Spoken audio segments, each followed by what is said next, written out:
Supercalifragilisticexpialidocious. Supercalifragilisticexpialidocious.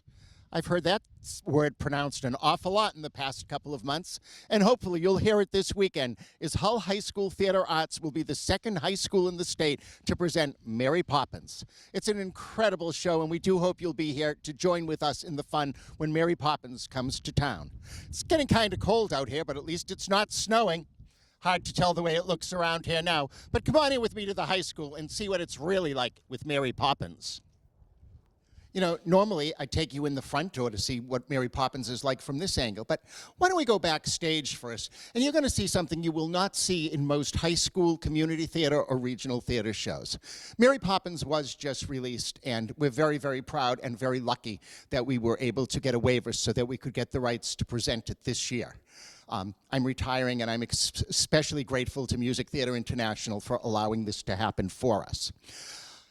One of the big things about this show is the tremendous amount of set pieces, costumes, and props. And when you're the second in the state to present it, you find out very quickly that none of the theater houses have anything ready for rental, and what they do is very, very costly. So let's take a trip down our scene hallway so you can see what we've made for this production. If you look down this hallway, you're going to notice an awful lot of scenery. That's just out in the hallway waiting to go on the stage. More pieces for this than probably anything we've done ever. So come on down with me. This is a piece of the kitchen that has to be assembled on stage because it's too tall to fit in there. Some of the chimney tops, part of Mrs. Corey's conversation store. The ladder, because we're still hanging things and always have to keep a ladder nearby, especially when you're flying in case there's any problems with your equipment.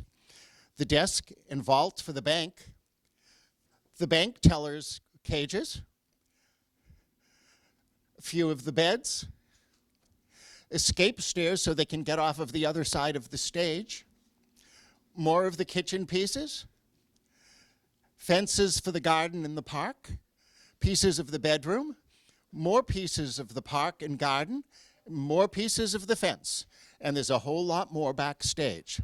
Now, before we go backstage, I want to explain something to you. I can't show you everything.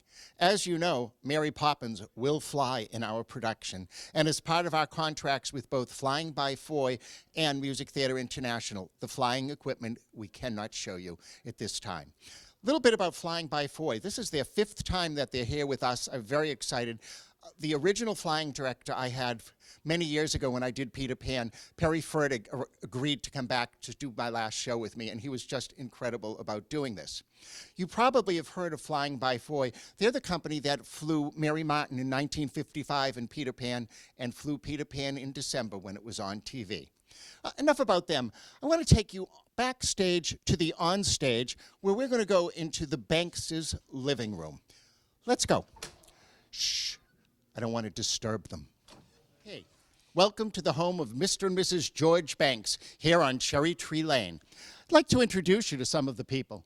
Now, some of you may not have known from before, but in the Broadway musical of Mary Poppins, they went back to the original books by P.L. Travers and brought in some other characters from the original stories. This mean-looking woman right here is Ms. Andrew. She was Mr. George Banks' nanny when he was a little boy.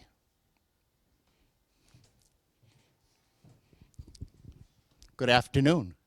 Chairman of the Board of Directors of the bank. Well, every respectable family has their own wait staff, and there's the nanny's assistant, the housekeeper, and the butler.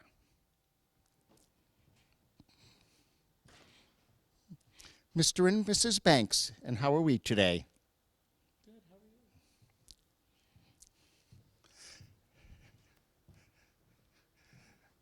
Jane and Michael Banks. They're not nearly as adorable as they pretend to be at this moment. And my old friend Bert. Bert's the chimney sweep, and he basically narrates this story. And I might say he does quite a job of doing it. Now, there seems to be somebody missing from this picture.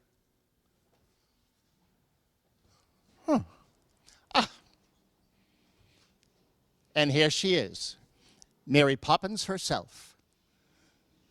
Welcome, Mary Poppins.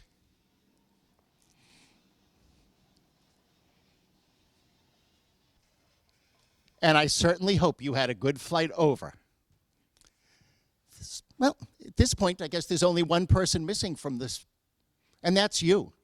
And we hope you'll come to see our show on Friday, March 13th at 7:30 p.m., Saturday, March 14th at 1:30 and 7:30 p.m.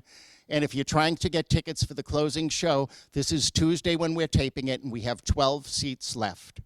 And before we do leave, I just want to say thank you, Hull, for letting me serve as your drama director for the past over 40 years. And with this show, when Mary Poppins flies away, so do I. Thank you, on behalf of all of us. Supercalifragilisticexpialidocious. See you at the show.